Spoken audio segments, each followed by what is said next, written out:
There's a crucial difference between a man who likes you and a man who is truly obsessed with you. And most women never figure out what that difference is, so they keep doing the same things that feel logical but quietly work against them.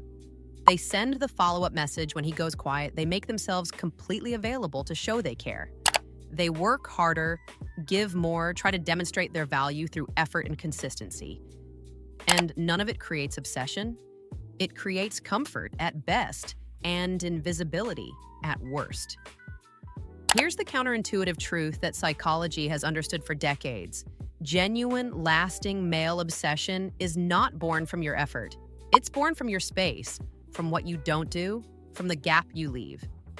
The human brain is wired to pursue what it hasn't fully obtained, to think endlessly about what it can't completely figure out, and to deeply value what it understands could disappear. The moment you understand how to work with that wiring instead of against it, everything changes. Today, I'm going to show you how to flip the switch in his mind and make him think about you constantly. Not by doing more, but by doing less, more intentionally. It's counterintuitive, it's psychological, and it works every time. If you want to learn how to attract instead of chase, subscribe to Female Magnetism right now. This is where we decode the male subconscious and give you the tools to move through your love life with clarity and confidence. Hit the notification bell and let's get straight into it. The first pillar is the scarcity principle. There is a concept in psychology and behavioral economics called scarcity bias, and it governs far more of human decision-making than most people realize. Simply put, the mind assigns higher value to things that are rare, limited, or difficult to obtain. This isn't a theory. It's been demonstrated in study after study across decades of research. When something is always available, always accessible, always there whenever you reach for it, the brain categorizes it as ordinary, as a given, as something that doesn't require particular attention or effort to keep, because it will always be there regardless.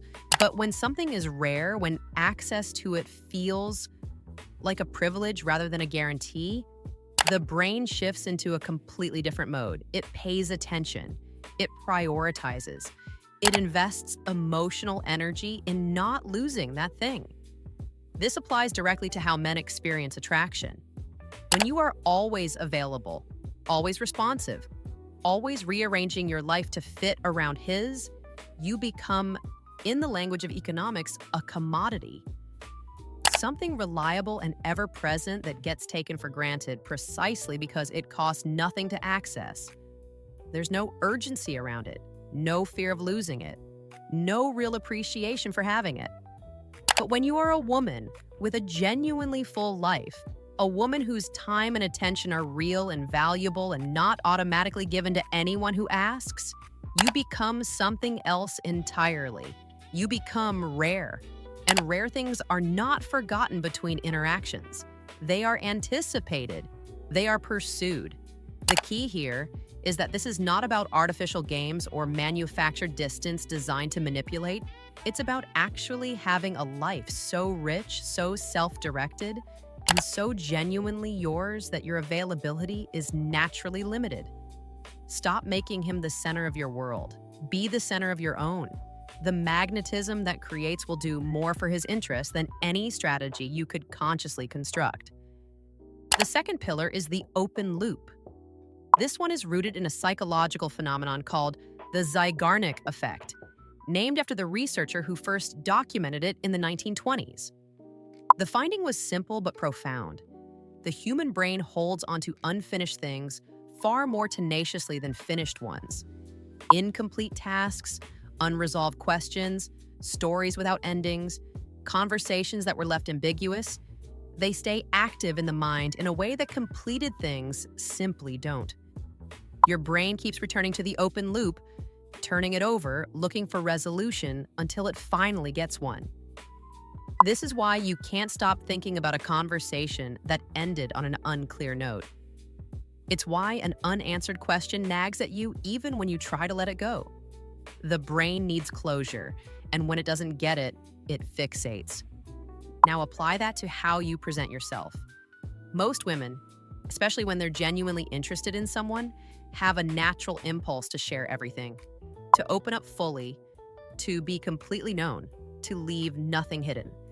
And while deep vulnerability absolutely has its place in an established, trusting relationship, in the early and middle stages of attraction, giving everything away closes all the loops at once.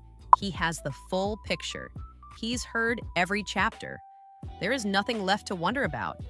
And the brain quietly stops pursuing what it already feels it understands. Discovery ends, and with it, a significant part of the pull. Keep some loops open. End conversations at their highest point rather than letting them trail off into nothing. Share something intriguing about yourself and then let it sit without fully elaborating. Mention a passion, a story, a side of you that invites curiosity, and then move forward without explaining it completely. Let him sense that there are layers he hasn't reached yet, dimensions of you that he's only glimpsed. Obsession, at its core, is simply a brain that has encountered something it finds irresistible and cannot stop trying to fully understand. Give him enough to be fascinated, not enough to feel finished. The third pillar is the power of withdrawal. This is the most advanced of the three, and it requires the most self-awareness and genuine emotional grounding to apply well. But when it's used with integrity and intention, it creates a psychological shift that is almost impossible for the male mind to resist. The principle is this: attention that is constant and unchanging becomes invisible over time. The human nervous system is wired to filter out things that never change because consistency signals safety, and the brain stops needing to monitor what poses no variation. The hum of an air conditioner, the feeling of a chair beneath you, the background noise of a familiar environment. You stop hearing them, stop feeling them, because they are always there. The same dynamic operates in emotional connection. When your warmth, your engagement, your responsiveness are always present at a steady, predictable level, he stops consciously registering them the way he did at the beginning. Your attention becomes the background noise of his emotional life, expected, constant, unnoticed. But the moment that constant thing is reduced or interrupted, even slightly, his nervous system notices immediately. The warmth that was always there is suddenly noticeably absent. And the brain does exactly what it always does when something it had grown accustomed to is removed or reduced. It wants it back, urgently, and it begins to move toward restoring it. This is not about punishment. It is not about cold behavior designed to make someone feel anxious or unworthy. It is about something far simpler and far more self-respecting. Genuinely having other things in your life that deserve your time and energy. Redirecting your attention not as a performance, but because your life is full enough to absorb it naturally. Let him feel the contrast between your full presence and your natural, organic absence. Let him learn through direct lived experience that your attention is something that has real weight, real value, and is absolutely worth pursuing. Because a woman who is always there is easy to take for granted. A woman who is sometimes deeply present and sometimes beautifully elsewhere is impossible to stop thinking about. When these three pillars operate together, something fundamental shifts in the dynamic between you. Scarcity makes you valuable in a way that presence alone never can.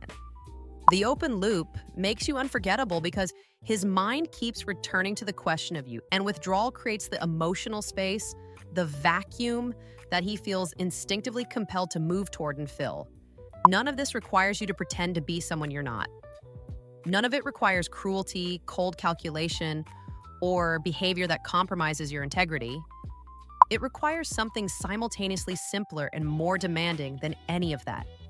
A deep, genuine, unwavering investment in your own life, your own worth, your own time, and your own becoming. Because obsession isn't about what you do for him. It's about how he feels when you're not there.